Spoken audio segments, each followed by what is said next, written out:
Harish Rao Kaleshwaram commission ముందు హాజరై ప్రశ్నలకు సాక్ష్యాధారాలతో సమాధానం ఇచ్చినట్లు సమాచారం. తమ్మిడిహట్టి నుండి మేడిగడ్డకు బ్యారేజ్ మార్పు పట్ల వివరణ ఇచ్చినట్లు సమాచారం. గత కాంగ్రెస్ ప్రభుత్వం అనుమతులు లేకుండానే పనులు ప్రారంభించగా తెలంగాణ ప్రభుత్వం అన్ని నిబంధనలు పాటిస్తూ మేడిగడ్డ వద్ద ప్రాజెక్టు నిర్మాణం చేపట్టిందని ఆయన చెప్పారు. మహారాష్ట్రతో 5 సమావేశాలు జరిగాయని, అక్కడి వైల్డ్ లైఫ్ కారణంగా తమ్మిడిహట్టి వద్ద నిర్మాణం కష్టమని ఆయన వివరించారు. కాళేశ్వరం కార్పొరేషన్ కు అనుమతి ఉందని, అన్నారం సుందిళ్ల బ్యారేజ్ల లొకేషన్ సాంకేతిక పరిశీలన ఆధారంగా మార్చినట్లు ఆయన తెలిపారు. ప్రాజెక్టులో 141 టీఎంసీ సామర్థ్యం కలిగిన రిజర్వాయర్లు ఉన్నాయని, కాళేశ్వరం ప్రాజెక్టు పూర్తి స్థాయిలో పనిచేస్తుందని హరీష్ రావు తెలిపారు.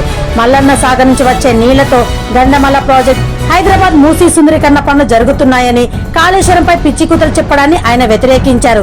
కాళేశ్వరం ప్రాజెక్టు తెలంగాణకు జీవదారిలా ఉంటుందని, అందువల్ల దుష్ప్రచారాలకు బదులిస్తామని ఆయన తెలిపారు.